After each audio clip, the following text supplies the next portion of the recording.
Muy buenas tardes, qué gusto verlos a todos aquí.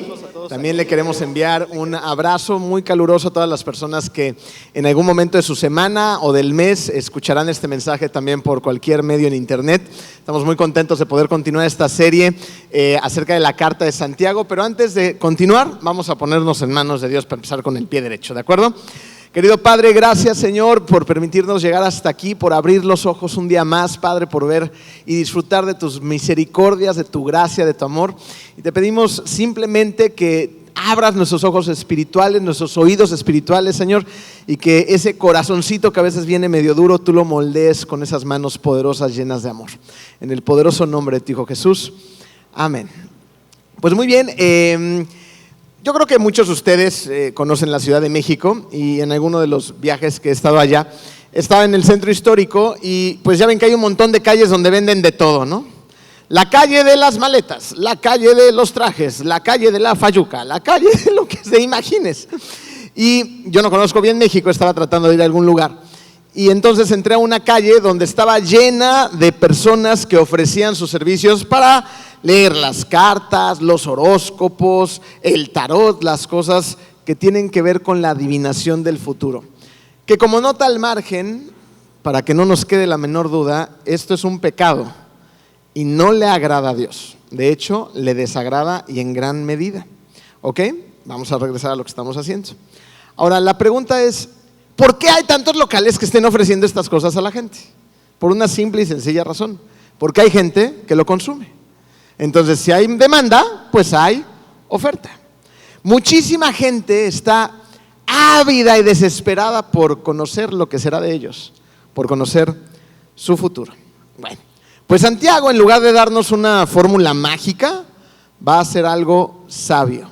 Y nos va a enseñar el día de hoy a enfrentar el futuro en base a la palabra de Dios.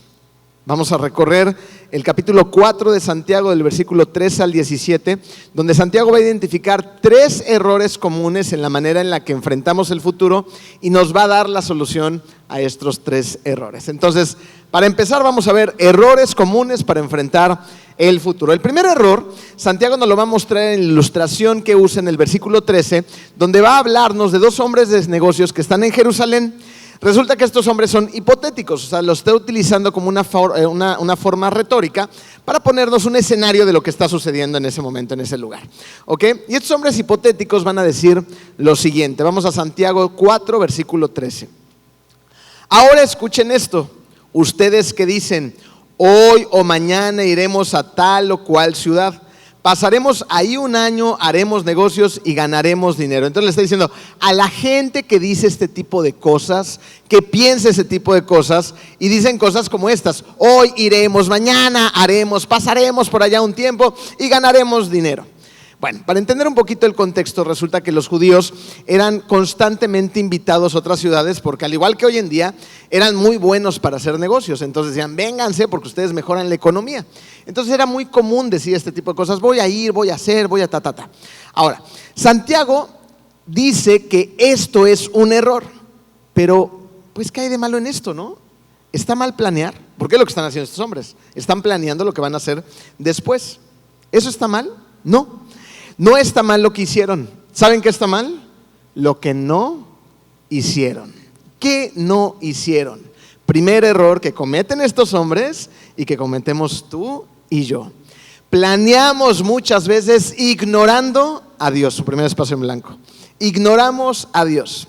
Fíjense, en el plan de estos hombres no se menciona a Dios en ningún momento. Ahora, pregúntate, ¿cuántas veces no haces exactamente tú lo mismo?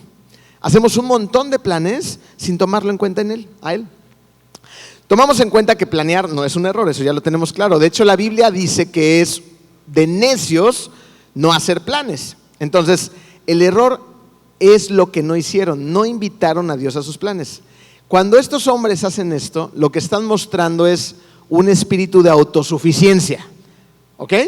Es cuando tú y yo decimos, es que yo voy a planear, es que yo voy a tratar de hacer, es que yo me voy a empeñar en lograr esto, es que yo voy a lograr esto. ¿Cuál es el común denominador en lo que acabo de decir? La palabra yo. Y el yo es una radiografía de nuestra sociedad. Una sociedad donde ya no se depende de Dios, donde se depende de mí mismo, de mis propios logros, de mis propios planes, de mi propio esfuerzo, de mi propia disciplina, de mi propia constancia para alcanzar mis propios objetivos. ¿Ok? Y entonces queda muy cómodo lo que ha venido sucediendo desde hace muchos años. La sociedad ha ido sacando a Dios de todos lados, porque todo se trata de mí y yo todo lo consigo con mi esfuerzo. Entonces ya no necesito a Dios, ¿no? Y vamos sacando a Dios de donde nos estorba, ¿no? Porque para conseguir mis objetivos muchas veces Dios nos acomoda esos objetivos. Porque sus valores morales, porque sus principios, porque su forma de hacer la creación no se ajusta a mis planes. ¿Se dan cuenta lo delicado de esto? Y así es como Dios ha ido sacando de las instituciones, de las escuelas, de las universidades, de los países, de las familias. Porque Dios ha sido relegado a estar fuera de su propia creación. Le cerramos la puerta del lugar que Él creó para nosotros. ¿Y qué pasa con esto? Pues sufrimos las consecuencias. Vivimos en una sociedad con principios horribles y con valores espantosos, donde hoy en día se le da valor a ese espíritu de autosuficiencia. No, es que bueno, yo pues tuve relaciones sexuales, todo el mundo las tiene y entonces pues me embaracé y como ese niño no está dentro de mis planes, me estorba en ese momento, entonces voy a abortar. Listo. Entonces tuvimos relaciones fuera del matrimonio, primer error, pecado. Luego nos convertimos en asesinos de ese tamaño. Esa es una radiografía de nuestra sociedad actual. Y es donde tenemos que poner mucha atención. Y podríamos decir, bueno, pero eso pasa fuera de la iglesia, ¿no? La gente que no es cristiana. Pero tristemente no es así. Esto se extiende hasta los mismos cristianos. ¿Y cómo? ¿Cómo pasa eso? Pues muy fácil, somos cristianos de domingo, pero somos personas del mundo de lunes a sábado, ¿no? Entonces, o somos o no somos, o qué somos. No, ¿por qué digo esto? Porque hay gente que dice, bueno, si yo soy cristiano, ya vine el domingo a la iglesia, pero mañana es lunes y mañana tengo que cerrar ese negocio. Y ese negocio a lo mejor requiere de algunas artimañas, de algún discurso medio distorsionado, de alguna transgiversación de la ley por acá y por allá para poderlo cerrar. Negocios son negocios. Entonces aquí no invitamos a Dios. Pero el domingo sí estamos aplaudiendo en la iglesia, bien padre. Y lo mismo pasa con el placer, ¿no? Bueno, es que ya fui el domingo a la iglesia, pero la verdad es que me encanta apostar. Y el juego, y esto, y el otro, y taca. Y ahí estamos, ¿no? Con nuestro corazón está en nuestro lugar, y ahí tampoco invitamos a Dios. No, bueno, pues es que sí voy el domingo a la iglesia, pero no exageres, ¿no? O sea, mi novia y yo ya llevamos 5 años juntos, ni modo que nada de nada, qué aburridos, ¿no? O sea, ¿como por? Y entonces sacamos a Dios también de ahí. ¿Te das cuenta cómo estás haciendo todos los planes? Y ponlo en cualquier área de tu vida, porque todos tenemos áreas en nuestra vida donde nos reservamos el derecho de admisión. Aquí no, aquí mando yo. Ese es el problema al que nos enfrentamos. Entonces, ¿cuál es la solución a este problema? La solución que nos presenta Santiago es: incluye a Dios en todos tus planes. Santiago nos dice en el versículo 15 lo siguiente: más bien debieran de decir, ¿no? Entonces está hablando nuevamente estos hombres. Ellos dijeron esto, pero en lugar de asegurarse del futuro, todo lo demás con esa actitud de autosuficiencia, nos dice, debieran de decir, si el Señor quiere, viviremos y haremos esto o aquello. La realidad es que tú y yo no sabemos lo que va a pasar mañana con certeza. Digo, hoy podemos hacer planes, ¿no es así?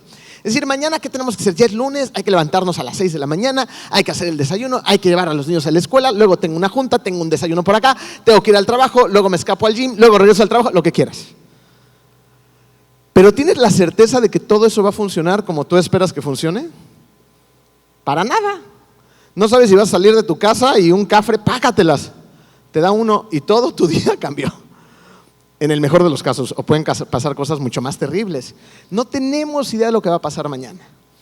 El punto de partida que todos deberíamos de tener para vivir la vida de manera cristocéntrica es enfrentar el futuro diciendo, Padre, hágase tu voluntad.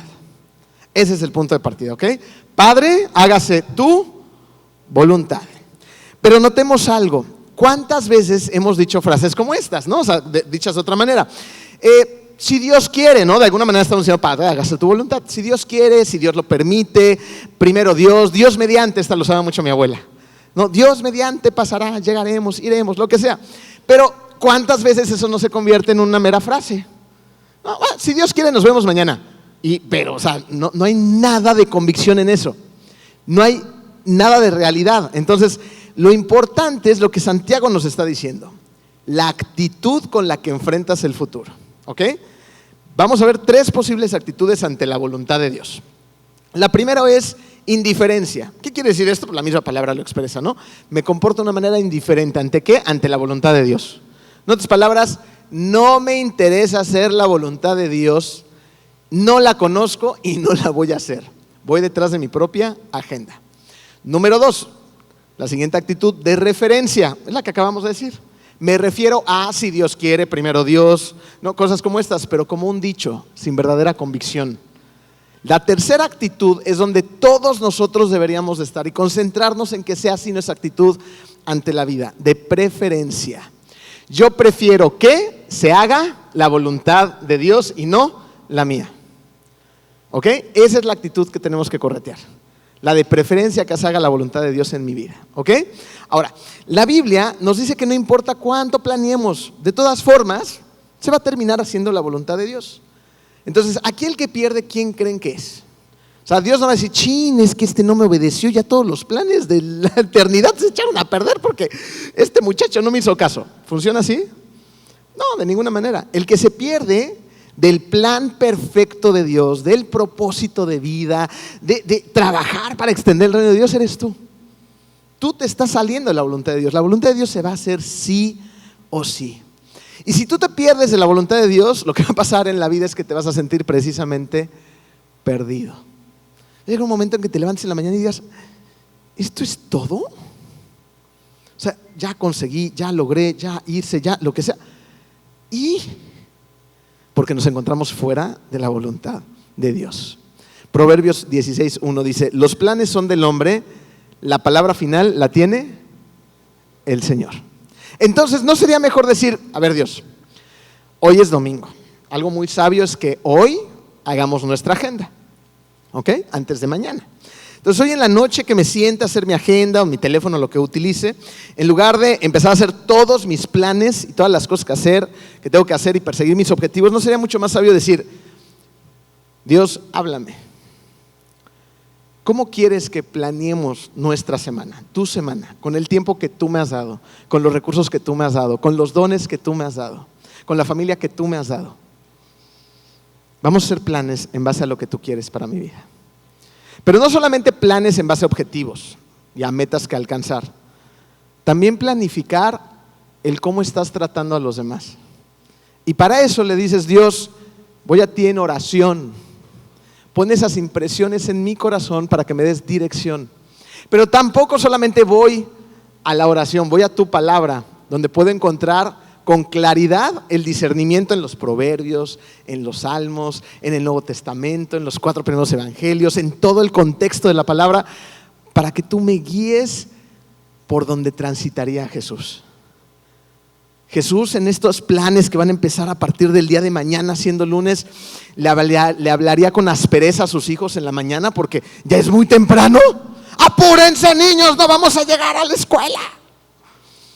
Y los empezaríamos a maltratar. Ay, es que eres bien flojo, siempre te levantas tarde y mira nada más, ya tiraste las cosas, ya te manchaste la ropa, eres un burro, eres un tonto. Y ahí empezamos, tas.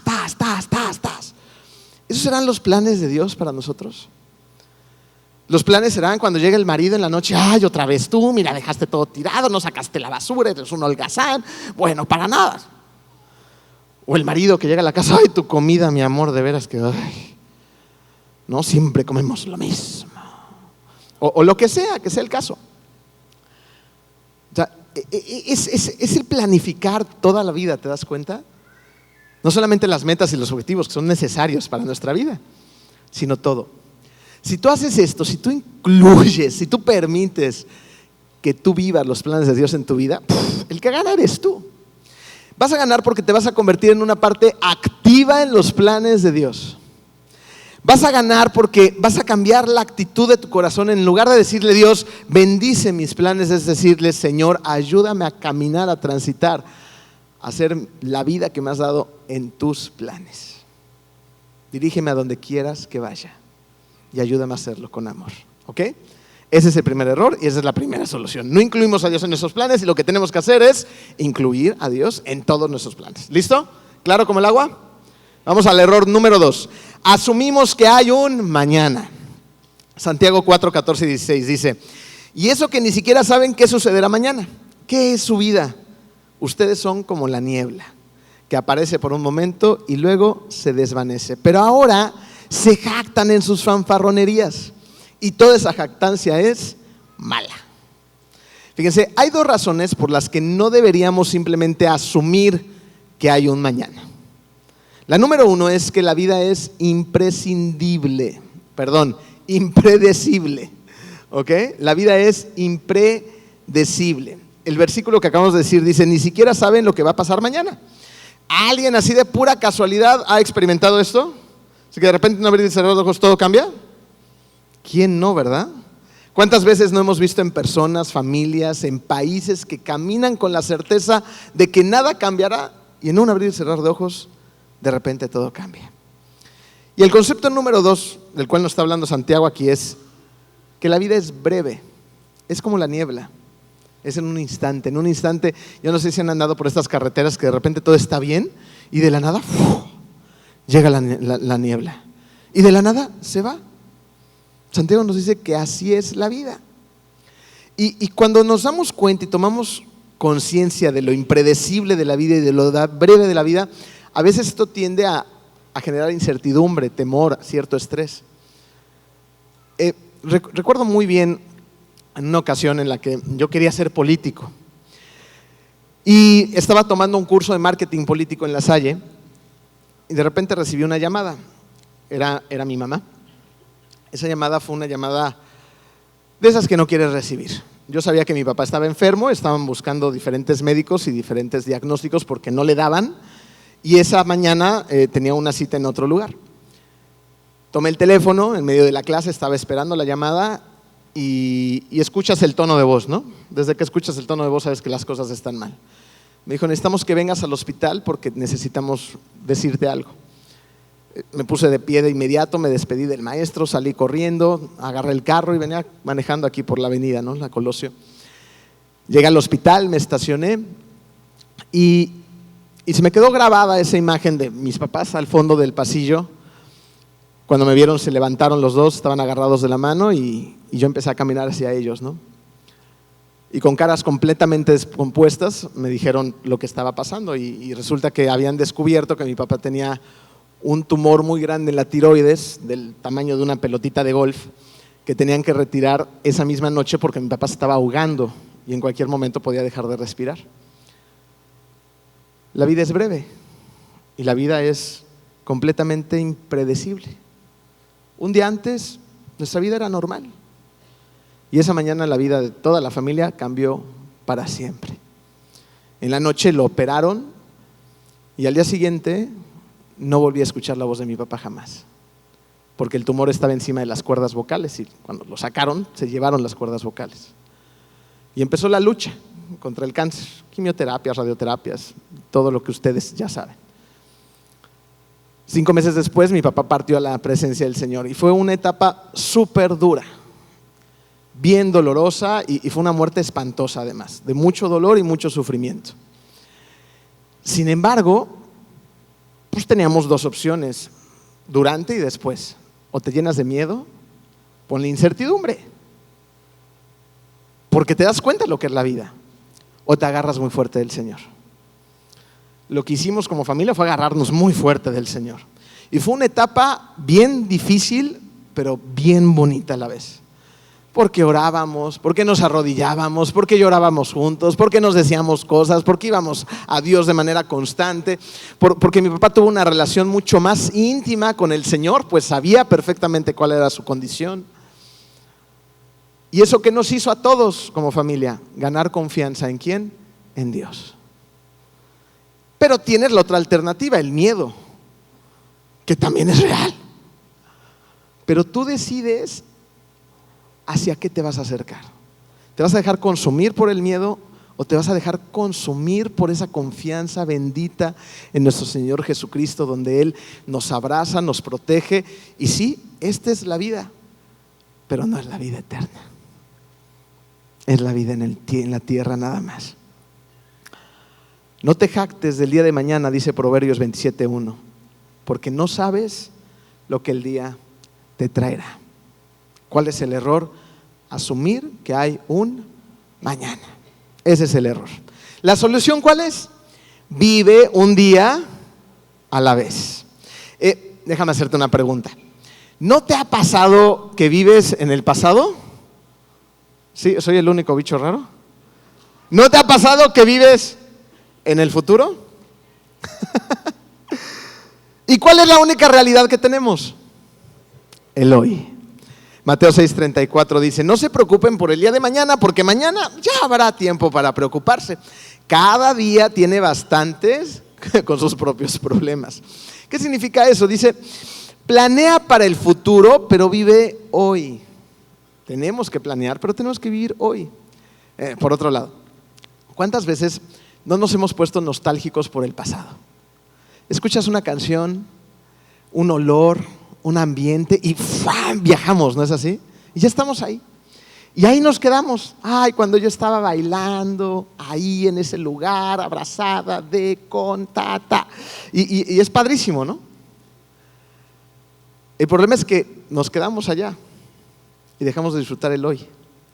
Y entonces empezamos a ver las cosas del pasado como si tan solo fueran los viejos tiempos tan buenos como me gustaría que fueran hoy. Pero piénsalo así: hoy son los viejos tiempos del mañana. Y hoy, no sé cuál sea la condición, la etapa de tu vida, pero hoy estás viviendo cosas que no vas a volver a vivir mañana.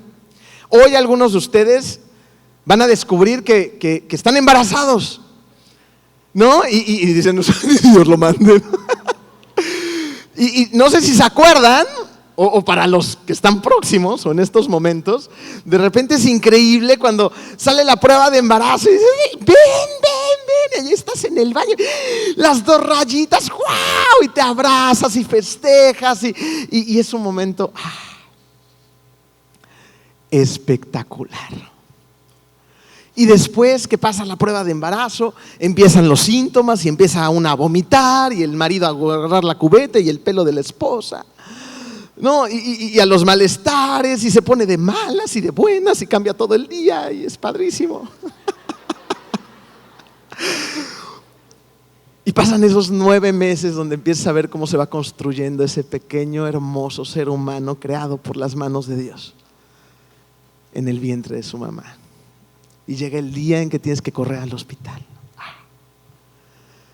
Y hoy en día hay muchos hospitales donde te permiten entrar y te ponen tu bata, tu gorrito y te dan las pinzas para cortar el cordón umbilical. Y sale esa hermosa criaturita que te va a hacer la vida tan difícil y tan hermosa. Llena de blanco, sangre y el primer aliento. Y vas a escuchar ese durante muchos años en la noche. Y lo abrazas y te lo lleva al neonatólogo. El neonatólogo lo pone en ese lugar calientito, te dan las pinzas y cortas el cordón umbilical y sientes el... Es delicioso. Es espectacular. Y luego crecen. Y llega el primer año de vida. Y empiezan a gatear, y empiezan a caminar, y empiezan a romper todo por la casa, y hermosas criaturitas, y sigue la vida. Y de repente, a lo mejor en tu caso esas cosas pasaron hace muchos años. Y a lo mejor vienes con tu hijo, con tu hija, y ahora tienen 20, 25, 30, 35 años, y están al lado de ti. ¿Y en qué momento te convertiste en esto? Pero hubo un momento en que esos fueron los buenos tiempos. Hoy se ven de otra forma. Pero hoy esos son los buenos tiempos. El problema es que vivimos allá o para allá, pero no vivimos hoy. Marco hace tiempo habló de un ejemplo que tiene todo que ver con esto, que me gustó muchísimo, y se lo tomé prestado acerca de una vajilla súper especial. Y resulta que una señora había invitado a una amiga a su casa, y cuando llega la amiga a la casa se sientan a la mesa y ahí están los niños y todos comiendo, y la chava invitada dice: oye, ¿qué onda con tu vajilla? No inventes. Es finísima, es ultra cara, es de esas vajillas que no se usan más que en ocasiones muy, pero muy especiales. Y entonces la que la había invitado le dice, sí, efectivamente, es una vajilla carísima, está padrísima, pero déjame contarte la historia de la vajilla. Resulta que a mi mamá le regalaron esta vajilla cuando se casó con mi papá. Y mi mamá entonces la vio y dijo, no hombre, esta es una vajilla ultra cara, finísima, que no puede estar por todos lados, entonces la voy a guardar en un lugar súper especial, esperando el momento súper especial. ¿Y qué crees que pasó? Que mi mamá ya se murió. Y nunca sacó la vajilla porque siempre se quedó esperando el momento súper especial. Así que como me la heredó mi mamá, pues yo la voy a usar todos los días, porque todos los días son especiales. Hoy es un día especial porque están mis hijos, porque estás tú, porque ayer fue especial, porque mañana va a ser especial. Y la vamos a usar siempre, aunque se rompan toda la vajilla un día. Tenemos la oportunidad de abrir los ojos, hoy es un día súper especial. Miren, cuando mi abuela ya estaba grande, mi abuela era Doña Dolores. Yo creo que todos conocemos a alguien así, ¿no? En nuestra vida. Te levantas en la mañana y a ver, abuelita, ¿y qué te duele? A ver, ¿no? Y algo se inventaba. Pero llegó un momento en que ya también tenía sus achaques por la edad. Entonces, se me ocurrió una idea. Le dije a mi mamá y a la familia, le dije, ¿por qué no le hacemos un funeral en vida? Estamos re locos, ya sé. Y entonces, a partir de esa idea, dijeron, órale, va. Entonces mandamos invitaciones, ella vivía en México todavía, fuimos a México, rentamos un restaurante, un italiano allá en Plaza Satélite, y llegaba la familia, los tíos, los amigos que todavía estaban vivos de la abuela, imagínense cuántos años ya tenía, que fueron bien poquitos amigos. Y pusimos la música, llevamos a una persona que tocaba, ¿qué tocaba? El saxofón, el violín, algún instrumento de esos de los abuelitos. Le hicimos una... Perdón si alguien toca esos instrumentos aquí. Le hicimos una diapositiva con fotos de la vida y todo. Estuvo sensacional. Y llegó un momento en que nos parábamos y le decíamos cosas a la abuela, ¿no? Y abuela, tú, el otro. Fue muy bonito, bailamos, todo lo demás, ¿no? Mi abuela evidentemente no sabía que era su funeral en vida. Porque si no, pues ahí hubiera estirado la pata, ¿no? y toda esta idea surgió porque yo ya venía... pues siendo pastor en la iglesia durante un periodo y ya había tenido el privilegio de poderlos acompañar en algunos momentos de la vida. Como pastor tienes ese privilegio, a veces estás presente en las bodas, en los nacimientos de los bebés, en los 15 años, en muchos momentos importantes y también en los tristes, cuando la gente parte. Y es increíble ver ese momento donde estás haciendo una celebración de vida y la gente empieza a hablar al final, ¿no? Y se les invita a dar algunas palabras y dicen cosas increíbles de la persona que ya no está. Entonces la idea partió de ahí, ¿no? Dijimos, bueno, ¿para qué esperamos que la abuela se muera? Mejor vamos a decirle todo lo que pensamos de ella cuando todavía esté viva. Hazlo hoy, porque no sabes si no vas a estar mañana. ¿Qué esperas para decirle a la abuela todo lo que piensas de ella, las cosas buenas, por favor? ¿Qué esperas para perdonar a esa persona? Es que cuando llegue el momento indicado la voy a perdonar. ¿Qué esperas? ¿Qué esperas para aceptar a Cristo en tu corazón? Porque hay gente que está aquí o que va a escuchar este mensaje y va a empezar a dialogar. ¿Será? ¿No será? ¿Cristo? Tal vez, no lo sé. Bueno, luego. ¿Y si luego no llega? ¿Qué esperas para tomar la decisión más urgente que tienes que tomar en tu vida? Es que estoy pensando si le voy a hablar de Cristo porque me da pena. Háblale de Cristo. Estoy esperando a darle esa carta que escribí hace mucho y la guardé en el cajón para el momento especial. Dásela o escríbesela. Abrázalo, dile lo que sientes, porque hoy es lo único que tienes. Mañana no sabes si va a llegar. Lo que nos dice Santiago es que el presente es hoy. Usa la vajilla especial todos los días. Tercer error, posponer hacer lo que es correcto. Santiago 4:17 dice, comete pecado todo el que sabe hacer el bien y no lo hace. Creo que todos hemos escuchado la frase, no dejes para mañana. ¿En qué no se la saben? No dejes para mañana lo que puedes hacer hoy. Pero hay gente que dice, pues empiezo mañana. Sabemos lo que tenemos que hacer, pero muchas veces lo dejamos para el día de mañana. Fíjense, la Biblia nos dice que dejar para mañana lo que tenemos que hacer hoy es una trampa. Pero Santiago va aún más allá y nos dice, es una trampa y ¿qué crees? Que además es un pecado. Pero es un pecado bien sutil. Porque si pensamos en lo que nos viene a la mente cuando hablamos de un pecado, pues se nos viene a la mente pecado, fornicación, adulterio, mentira, robo, asesinato, etcétera, etcétera. Cosas que son muy fáciles de ver. Pero hay pecados muy sutiles, que son los pecados de omisión. Las cosas que sabemos que tenemos que hacer, pero aún así decidimos ignorarlas, ¿ok? No las llevamos a cabo. Entonces, ese es un pecado de omisión. Si hoy sé que tengo que leer la Biblia, pero prefiero quedarme a ver Netflix, aguas. Si hoy sé que tengo que orar, pero en lugar de orar quiero seguir peleando con mi esposa, aguas. ¿Okay? Si hoy sé que tengo que cuidar el templo del Espíritu Santo y dejarle de estar metiendo 3 litros de Coca-Cola al día, aguas, ¿no? Etcétera, etcétera. Hay muchas cosas que sabemos que tenemos que hacer y no hacemos. Si hoy sé que tengo que ayudar y no lo hago, si tengo que servir y no lo hago, si tengo que ir a la iglesia y no lo hago, un chorro de pecados de omisión. ¿La solución cuál es? Hazlo, ¿cuándo creen?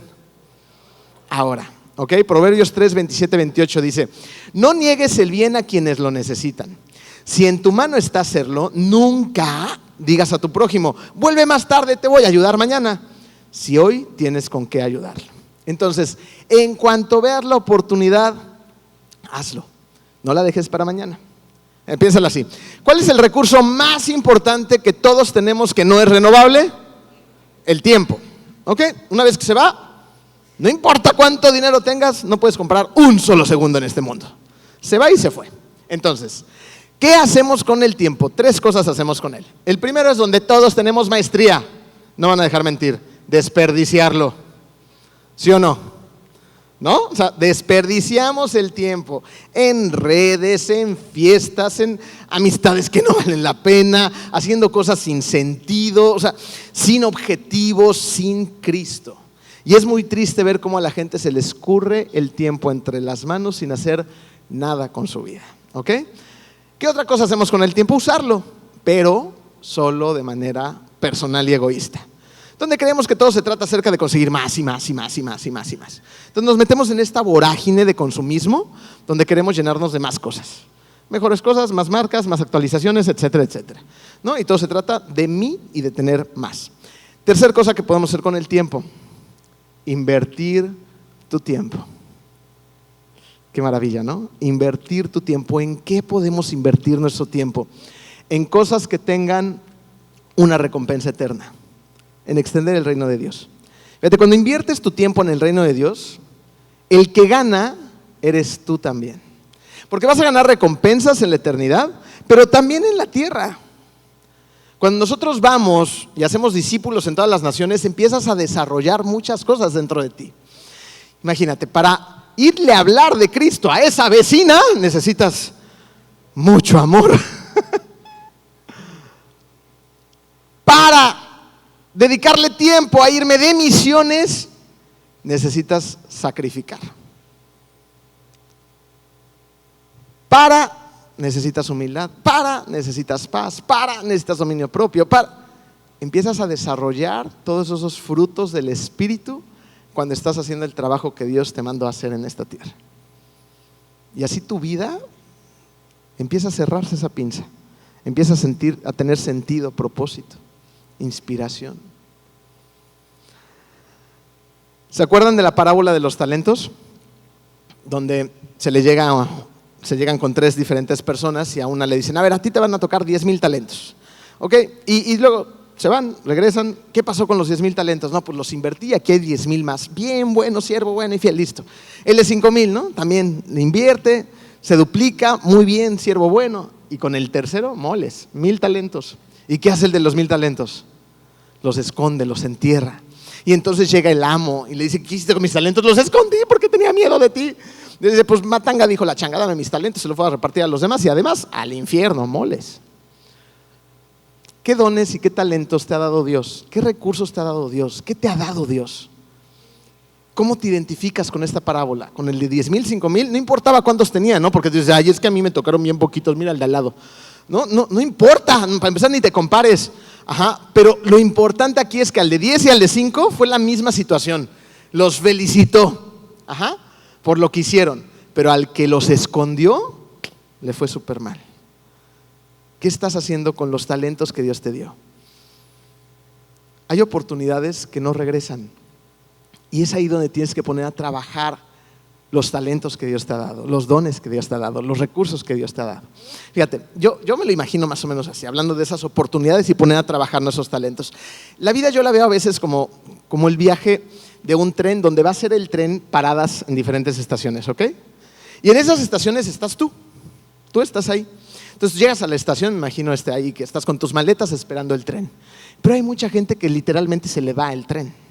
No pasa, ay, ya se me fue, porque estaba distraído, porque estaba viendo el teléfono, ¿verdad? Estaba haciendo otra cosa, no estaba poniendo atención, no compré el billete, lo que sea, pero el tren, ¡fum!, se fue. ¿El tren va a regresar por ti? Se fue y lo perdiste. Esas son las oportunidades que Dios nos da. ¿En qué sentido estoy hablando?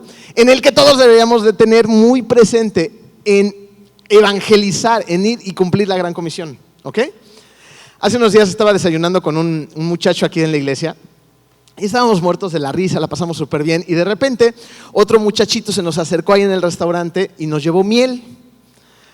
Entonces es raro, ¿no?, que en un restaurante se te acerque gente adentro del restaurante a venderte. Y me llamó la atención el muchacho, se acercó con nosotros y el muchacho se llevó una sorpresa, porque le dije, te voy a comprar tu miel, pero te vas a sentar. Y el muchacho, entonces le extendí una silla y pues lo senté, se sentó. Se sentó y le dije al otro muchacho que estaba ahí conmigo, le dije, háblale de Cristo. ¿Por qué hice esto? Porque el otro muchacho es más empático con el muchacho, porque los dos son muchachos. Y quería, la verdad es que tenía mucha curiosidad de ver lo que iba a pasar.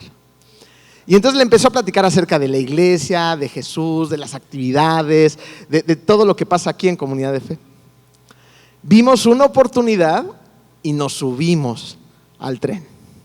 ¿Para qué? Para hablar acerca de la palabra de Dios. Y fue algo muy padre, porque además después de que este muchacho ya le compramos su miel y se fue, pudimos platicar acerca de cómo hablarle a la gente y cómo ser más efectivos al llevar el mensaje y lo que ocurre y las oportunidades que tenemos. Porque fíjense, aquí hubo dos paradas, una para nosotros, pero también hubo una parada para ese muchacho. Ese muchacho se suba o no, esa ya no es mi responsabilidad. Yo me subí al tren, él se va a subir, Dios quiera que sí. Ayer me lo volví a encontrar. Y ayer yo me paré a su mesa, ahí tenía todas sus mieles, le dije, ¿cómo estás? Ay, muy mal, porque no he vendido ni una miel hoy. Y me volví a sentar y le dije, ¿y no te he visto en la iglesia? Ay, sí, no he podido. Y ya le dije los horarios, todo. Pues todavía no lo veo, pero todavía queda un servicio. Y espero saludarlo por acá, se llama Luca, por cierto, por si se lo encuentran vendiendo miel y le digan, Luca, ¿por qué no has ido a la iglesia? Se va a dar cuenta que todos lo conocen. y así es como, taca, taca, taca, taca, taca. Porque además el muchacho estaba abierto. A ver, platíquenme. Está ávido, necesita de Cristo. ¿Quién no necesita de Cristo? ¿Lo estás llevando? ¿Qué estás haciendo con tu tiempo? ¿Qué estás haciendo con las oportunidades de cada día? ¿Qué estás haciendo con los talentos que Dios te dio? Santiago nos está diciendo todo esto. Planea para el futuro e incluye a Dios en tus planes. Disfruta del camino día a día, porque la vida es bien breve. Y aprovecha las oportunidades que Dios te da cada día, porque una vez que se van, ya no regresan, por lo menos para ti. Recuerden, queridos amigos, que tenemos una bala de plata. Tenemos una vida. No hay más. Y lo que hagas con ella va a hacer eco en la eternidad. Vamos a orar. Querido Padre, te damos tantas gracias, Señor, porque a través de estos cuantos versículos tú nos has mostrado cosas tan relevantes para nuestra vida. Señor, empújanos a planear contigo, Señor. Empújanos a que tus planes se hagan una realidad en nuestra vida. Ayúdanos, Señor, a darnos cuenta que no tenemos por sentado el día de mañana, que no sabemos siquiera si va a llegar, y tener en cuenta que la vida es sumamente breve y te pertenece. Y por lo tanto tenemos que aprovecharla y aprovechar cada oportunidad que tú nos presentas para que nos subamos a ese tren de la eternidad. En el nombre hermoso de tu Hijo Jesús. Amén.